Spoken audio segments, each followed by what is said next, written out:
NEET 2023 का exam date release होता है। सब परेशान होते हैं, सबकी दिल की धड़कनें तेज हो जा रही है। बच्चे परेशान है, फैकल्टीज परेशान है, सिलेबस का क्या होगा, टेस्ट का क्या होगा, सब एकदम से उथल पुथल मचा हुआ। ड्रॉपर्स हैं, जो रिपीटर्स हैं, उनकी समस्या ये है कि यार 11 का सिलेबस ही कंप्लीट नहीं हुआ है अभी तक। मॉक टेस्ट चल रहा है, मॉक टेस्ट की तैयारी करे कि आगे का क्वेश्चन प्रैक्टिस करे। समय ही नहीं मिलता क्वेश्चन प्रैक्टिस करने के लिए, सिलेबस आगे नहीं बढ़ पा रहा है, अब गाड़ी आगे कैसे बढ़े। जो क्लास 12 में है उनकी समस्या है कि आगे बोर्ड एग्जाम है, अभी एक हफ्ते के बाद 2 हफ्ते के बाद उनका प्रैक्टिकल एग्जाम शुरू हो जाएगा। हो क्या रहा है, करे क्या, प्रैक्टिकल एग्जाम का पढ़े, एक हफ्ते के बाद मॉक टेस्ट भी है, उनका टेस्ट सीरीज चल रहा है, उसकी तैयारी करे 11 का रिवीजन करे, 12 का पढ़े, समझ में नहीं आ रहा है। सब इधर बिधर हो रखा है, क्या करे क्या ना करे कुछ समझ में नहीं आ रहा है। यही सब चल रहा होगा आप सबके साथ। और क्यों ना परेशान हो यार, पिछले आज 1.5 सालों से 2 सालों से आप किसी एक छोटे से एग्जाम के लिए आपने सब कुछ सेक्रीफाइस कर दिया है। कुछ लोग 3 सालों से 4 सालों से अपने लाइफ की हर एक चीज को छोड़ के बैठ गए हैं सिर्फ इसलिए कि आप नीट का एग्जाम क्रैक कर सकें। तो क्यों ना हो परेशान होना जायज है, लेकिन दोस्त परेशान होने से क्या तुम्हारा सिलेक्शन हो जाएगा? क्या परेशान होना ही सॉल्यूशन है? नहीं ना। तो सॉल्यूशन पे बात करते हैं कि इसका सॉल्यूशन क्या है। सॉल्यूशन बताने से पहले मैं आपको बता दूं कि नीट 2022 मैंने भी क्रैक किया। नीट 2022 में 639 marks out of 720 I have scored and along with it Chhattisgarh pharmacy PhD rank 1 and Chhattisgarh agriculture PhD rank 10 भी मैंने अचीव किया है। और इन सब के अलावा जो सबसे इंपॉर्टेंट है वो है मेरा एक्सपीरियंस, मेरा अनुभव। इस वजह से आज मैं यहाँ पे हूँ और आप मेरी बात को सुन सकते हैं। तो सॉल्यूशन पर अगर मैं बात करूँ तो यार सॉल्यूशन काफी सारे हैं। आज मैं सॉल्यूशन नंबर 1 पे बात करूंगा। सॉल्यूशन नंबर 1 क्या है कि आपको सब्जेक्ट वाइज चैप्टर्स को 2 भाग में बांटना है। लेट्स से मैं केमिस्ट्री ले लेता हूँ। केमिस्ट्री, अगर आपके पास केमिस्ट्री की 30 चैप्टर्स हैं, अगर 11-12 पूरा मिला ले, 30 चैप्टर 32 चैप्टर जो भी होंगे, आपको करना क्या है, आपको 2 लेवल पे क्लासीफाई करना है। आपको 2 ग्रुप बनाना है, group A, group B. Group A में आपको उन चैप्टर्स को रखना है जिनको पढ़ने में आपको कम समय लगता है। ग्रुप बी में आपको उन चैप्टर्स को रखना है जिनको पढ़ने में आपको ज्यादा समय लगता है। फॉर एग्जाम्पल ये चीज मैंने भी अपने समय पे की थी, वही चीज मैं आपको बता रहा हूँ। मैंने अपने समय में S block P block group B में रखा था, जहां पर उसको काफी ज्यादा समय लगता है और प्रैक्टिकली लगता भी है। जो मैंने भी ऑब्जर्व किया, मुझे बहुत समय लगा था। और लगभग 8 से 10 दिन आपको पी ब्लॉक और एस ब्लॉक को पढ़ने में लग जाए। अब अभी का जो सिनेरियो है यार, 4 महीने बचे हैं गिन के, तो अगर आप एक चैप्टर को 8 से 10 दिन अगर आप दोगे तो प्रैक्टिकली आप प्रॉब्लम में पड़ सकते हैं। तो अब सॉल्यूशन क्या है कि ऐसे बड़े बड़े चैप्टर्स, देखो ये ऐसा मत करना कि आपने 2 क्लासीफाई किया, या इसको ये चैप्टर बड़ा है, ये चैप्टर छोटा है, फिर आपने वेटेज के हिसाब से भी क्लासीफाई कर लिया कि इसका वेटेज ज्यादा है, इसका वेटेज कम है। नहीं, मैं अपने अनुभव से ही कह सकता हूँ यार कि वेटेज का जो क्लासिफिकेशन होता है ना, वो काम नहीं आता। राइट, आप वेटेज के हिसाब से चैप्टर्स को डिस्ट्रीब्यूट मत करना। This is practically seen from my experience only, that's why I am saying. Right, अब आप जब 8-10 दिन एक चैप्टर को 2 चैप्टर को नहीं दे सकते तो क्या कर सकते? अब सॉल्यूशन पे बात करते हैं। सॉल्यूशन ये है कि आज क्रिसमस डे है और क्रिसमस डे के दिन मैं आप सबको अपनी तरफ से एक गिफ्ट देना चाहता हूँ। एक ऐसा तोहफा जो आपकी प्रिपरेशन को शूट आउट कर देगा, जो आपके प्रिपरेशन को बूस्ट कर देगा। लेकिन ये गिफ्ट आपको थोड़ी देर बाद पता चलेगा। अभी मेरी बात बहुत ध्यान से सुनिएगा। जब मैं अपने नीट की प्रिपरेशन कर रहा था तब मैंने इनऑर्गेनिक केमिस्ट्री की एनसीईआरटी की लाइन बाय लाइन पूरी पढ़ी, एक लाइन भी नहीं छोड़ा। इनऑर्गेनिक केमिस्ट्री वाज लाइक कि एनसीईआरटी पूरी की पूरी मेरी रट चुकी थी। Specially S block P block में पता है मैंने क्या किया, पैराग्राफ, हर एक पैराग्राफ, जितने भी पैराग्राफ रहे हो, हर एक पैराग्राफ को पूरा का पूरा फ्लो चार्ट में कन्वर्ट कर, पूरे को पूरे पैराग्राफ को कई टुकड़ों में तोड़कर इंपॉर्टेंट पॉइंट में लिस्ट आउट कर दिया। जितने केमिकल फॉर्मूले तुमने आज तक एनसीईआरटी में देखे होंगे, उन सब के सब का केमिकल स्ट्रक्चर मैंने अपने नोट्स में बना लिया और जितने पॉसिबल क्वेश्चंस बन सकते थे सब बना डाले। उसके अलावा जितने भी इनऑर्गेनिक केमिस्ट्री में रिएक्शन तुमको मिलेगा एनसीईआरटी के अंदर में, हर एक रिएक्शन को प्रॉपर्ली अलाइन कर दिया, नोट्स में मेंशन किया और इस तरीके से मेंशन किया कि अगर कोई ऐसा क्वेश्चन आए जहां पर रिएक्शन सेम हो बट प्रोडक्ट डिफरेंट हो, ऐसे क्वेश्चन का भी वहां पर इलाज मिल गया।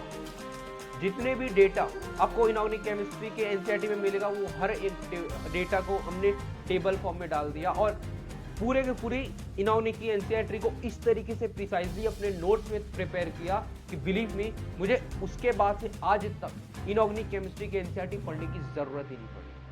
मैंने एनसीईआरटी सिर्फ एक बार पढ़ी, वो भी तब जब मैं वो नोट्स बना रहा था, और उसके बाद से मैंने आज तक एनसीईआरटी इनऑर्गेनिक की हाथ नहीं लगाई। मैंने अपने पूरी प्रिपरेशन के दौरान सिर्फ और सिर्फ अपने नोट्स को पढ़ा। आई एम गारंटिंग यू, अगर आप उस नोट्स को यूज करते हो, आई एम गारंटिंग यू, अगर आप उस नोट्स को पढ़ते हो, मिनिमम आप तीन बार पढ़ लो, मैक्सिमम आप 5 बार पढ़ सकते हो। अगर आप उस नोट्स को पढ़ के चले जाते हो यार, आपका इनऑर्गेनिक केमिस्ट्री में एक क्वेश्चन गलत नहीं हो सकता। और मैं इस बात को इसलिए कह सकता हूँ क्योंकि ये चीज मैंने भी की है। मैंने अपने प्रिपरेशन में जितने भी मेरे मॉक टेस्ट हुए, आज तक मैंने इनऑर्गेनिक केमिस्ट्री का एक भी क्वेश्चन गलत नहीं किया। अगर आज आप उस नोट्स को यूज करते हो, उस नोट्स को बार बार पढ़ते हो, रिवीजन करते हो, आप मैक्स टू मैक्स आप उस नोट्स को 5 बार पढ़ लो, एग्जाम से जस्ट पहले आप उसको रिवीजन करके चले जाओ, आई एम गारंटिंग यू आपका एक भी क्वेश्चन इनऑर्गेनिक में गलत नहीं है। ऐसा मैं इसलिए कह सकता हूँ बिकॉज उसी नोट्स को पढ़कर मैंने बड़े बड़े काफी टफ पेपर्स दिए, एक भी क्वेश्चन आज तक गलत नहीं हुआ। नीट का एग्जाम दिया इनऑर्गेनिक केमिस्ट्री में full. This is I am saying because I have made this notes on my hand. वो पूरे के पूरे मेरे हैंड रिटन नोट्स हैं। एनसीईआरटी को इतनी प्रिसाइजली मैंने लिख रखा है, एक एक डेटा को लिख रखा है कि आपको अब एनसीईआरटी पढ़ने की घंटों कई दिन बिताकर आप एनसीईआरटी को डिकोड करोगे, उनको समझोगे, इतना वक्त नहीं है। Now you can directly use my notes and this is what I want to give as a gift on this Christmas day. अब हम बात करते हैं यार कि आप उन नोट्स को कैसे यूज करें। यार आपको नोट्स को यूज करने के लिए 2 चीज की जरूरत पड़ेगी। पहला वो नोट्स जो आपको पीडीएफ फॉर्म में मिल जाएगा, और दूसरा आपको एनसीईआरटी। आपको एनसीईआरटी नोट्स को साथ में रखना है। पहले आपको पीडीएफ का पहला पेज पढ़ना है, देन आप एनसीईआरटी में जो चैप्टर पढ़ रहे हो, लेट्स से आप एस ब्लॉक पढ़ रहे हो, उसका पहला पेज पढ़ो आप। और करना क्या होगा, जब आप पढ़ोगे तो आपको मार्क करते चलना है वो सारे इंपॉर्टेंट पॉइंट्स जो आपने पीडीएफ में पढ़ा हुआ है। इस तरीके से आपको फर्दर आगे बढ़ते जाना है और आपको एनसीईआरटी मार्क करते हुए चलना है, ठीक है। ये फर्स्ट टाइम होगा। सेकंड टाइम जब आपको मार्क करने की जरूरत नहीं, डायरेक्टली आप नोट्स को, जो पीडीएफ आपको मिलेगा उसको आप डायरेक्टली आप पढ़ सकते हो और उसको 3 बार 5 बार रिविजन कर लो, आपका काम हो जाएगा। इनऑर्गेनिक केमिस्ट्री से क्वेश्चंस गलत होने की प्रोबेबिलिटी बहुत कम, इवन ऑलमोस्ट 0 हो जाएगी, ठीक है। और दूसरी चीज यार, जो एनसीईआरटी में मार्क करने की बात थी वो कोई कंपलसरी नहीं है, बट अगर आप ऐसा करते हो तो आपकी पैसिव मेमोरी बहुत जल्दी सेट हो। तो मेरा रिकमेंडेशन होगा पहली बार आप एनसीईआरटी को मार्क करते हुए ही पीडीएफ को पढ़े, it is better. So finally आज आपको गिफ्ट रिवील करते हैं। आपको वो पीडीएफ नोट्स कहाँ मिलेगा, फिर आपको गूगल करना होगा। आप गूगल में जाना और टाइप करना docsbeauty.in। स्पेलिंग ध्यान से देख लेना, DOCSBEAUTY.in, कहीं भी स्पेस नहीं लगेगा। डायरेक्टली आप सर्च करना, आपको सीधा पोर्टफोलियो या जो वेबसाइट है वो खुल जाएगा और वहां से आप ड्रिंकिंग नोट्स को ले सकते हो। दूसरा एक तरीका ये है कि मैंने डिस्क्रिप्शन में लिंक दे रखा है, आप वहां से भी डायरेक्टली क्लिक करके जो नोट्स है उसको अवेल करा सकते हो, ठीक है। दूसरी चीज यार, आप लोग को, कुछ लोग को ऐसा लग रहा होगा कि यार ये डॉक्स ब्यूटी क्या है ना, तो ध्यान देना, dogs beauty it's my own company, it's own by me only. Dogs beauty को मैं रन कर रहा हूँ।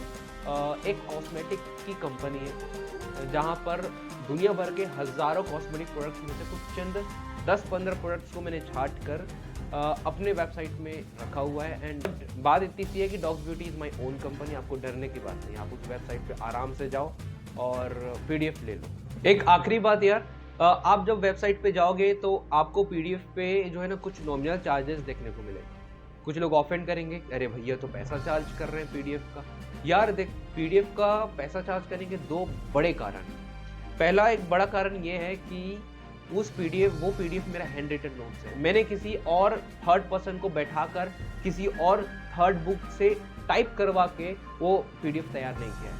This PDF is made by me itself and उसको बहुत प्रिसाइजली बनाया गया और बैकएंड पर बहुत सारा, आज इसको अनाउंस करने से पहले बहुत सारा वर्क हुआ है। That's why I am charging a very nominal charge. आपको पूरा का पूरा P block from boron to the noble gases बहुत ही नॉमिनल चार्जेस में आपको मिल जाएगा। एंड दूसरा कारण जो है ना यार, वो ये है कि अगर मैं उसको फ्री में डिस्ट्रीब्यूट कर देता तो उसकी वैल्यू खत्म हो जाती। अगर मैं उसको फ्री में अवेलेबल कर दिया होता, although I have Telegram channel, मैं फ्री में अवेलेबल करता उसकी वैल्यू जीरो हो जाता है, zero. And I don't want कि यार इतनी वैल्यूएबल चीज, इतना इंपॉर्टेंट चीज को मैं ऐसे ही रद्दी में जाने। That's why I am charging a very minimal amount.